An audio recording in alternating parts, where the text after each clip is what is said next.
ឆ្នាំ2025ខ្ញុំគិតថាជាឆ្នាំដែលយើងត្រូវចាប់ផ្ដើមមើលថែរឿងទាំងនេះឲ្យល្អបំផុតទី1មើលថែអ្វីដែលយើងកំពុងមានឲ្យបានល្អជាគំនិតយោបល់ខ្ញុំឆ្នាំ2025អាចជាឆ្នាំដែលយើងត្រូវឆ្លងកាត់រឿងជាច្រើនជាបន្តទៀតហើយយើងត្រូវយកចិត្តទុកដាក់ខ្លាំងបំផុតនោះគឺប្រភពចំណូលរបស់យើង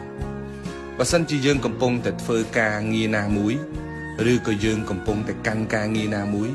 សូមធ្វើការងារនោះឲ្យល្អបំផុតសូមយកចិត្តទុកដាក់ជាមួយនឹងការងារដែលខ្លួនកំពុងតែកាន់កាប់នឹងឲ្យបានហ្មត់ចត់មែនតើជារឿងល្អសូមកុំបោះបង់ចោលការងារដែលបង្កើតប្រាក់ចំណូលឲ្យយើងអីព្រោះស្ថានភាពទៅមុខទៀតយើងមិនគិតថាវាល្អប្រសើររហូតទេយល់ល្អបងប្អូនគួរពង្រឹងសមត្ថភាពជាមួយនឹងការងារដែលយើងមានស្រាប់ហើយផ្ដោតទៅលើការងារដែលយើងមានស្រាប់ដើម្បីឲ្យចំណូលរបស់យើងនឹងថិតថេរយូរអង្វែងពង្រឹងសមត្ថភាពពង្រឹងសេវាកម្មនៃការលក់ដូររបស់យើងពង្រឹងជំនាញបន្ថែមខ្វះខាតកន្លែងណាយើងស្ដាប់បញ្ហាពីមជ្ឈដ្ឋានជុំវិញហើយយកវាមកបរឹងបន្ថែមខ្ញុំសង្ឃឹមថាគ្រប់គ្នានឹងល្អប្រសើរខ្ញុំយកចិត្តទុកដាក់មើលថែចំណាយតូចៗឲ្យបានល្អប្រសើរឆ្នាំ2025នេះខ្ញុំសូមទាំងអស់គ្នាមើលថែចំណូលចំណាយរបស់យើងឲ្យបានល្អិតជាងមុនបន្តិចតែបើសិនជាយើងគិតថាចំណូលរបស់យើងចាយបោហើយយើងមិនមើលក៏បានដែរចំណាយតូចៗមួយចំនួនវាពិតជារំខានទៅដល់ចំណូលរបស់យើងមែនតើនាំគ្នារៀនកត់ត្រានាំគ្នារៀនវិភាគបន្ថែមចំណាយណាគួរចាយចំណាយណាមិនគួរចាយ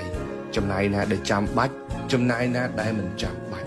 នៅពេលដែលយើងដឹងពីប្រភពចំណាយប្រភពចំណូលច្បាស់យើងនឹងចាយវាដោយមានប្រសិទ្ធភាពបំផុតនៅក្នុងឆ្នាំ2025នេះនៅពេលដែលយើងសល់លុយបំរុងនៅក្នុងដៃខ្ញុំជឿថានៅពេលដែលយើងមានបញ្ហាបន្ទាន់ភ្លាមយើងមិនលងខ្លួនទៅនឹងកម្ចីខុសស្តង់ដារមួយចំនួនទេហើយវាជួយសម្រាលបន្ទុកចំណាយរបស់យើងមួយចំនួនឲ្យយើងមានពេលវេលាសមស្របនៅក្នុងការគិតគូររកប្រភពថវិកាមួយចំនួនដើម្បីដោះស្រាយបញ្ហារបស់យើងក៏ថាបានដែរអញ្ចឹង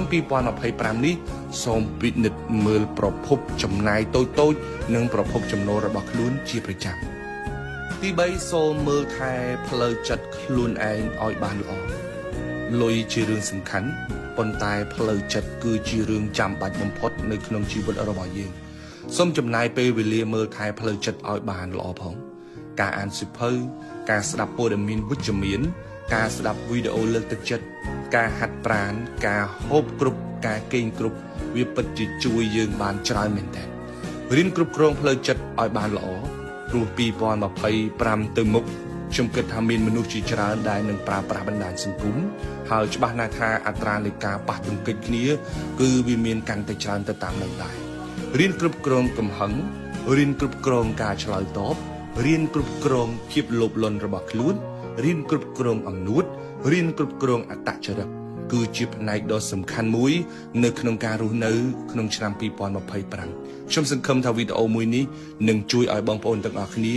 ទទួលបាននៅគំនិតល្អៗសម្រាប់ត្រៀមខ្លួននៅក្នុងឆ្នាំ2025ខាងមុខនេះបើសិនជាបងប្អូនមើលឃើញពីចំណុចអ្វីដែលបន្ថែមទៀតបងប្អូនអាច comment នៅខាងក្រោមវីដេអូនេះបាន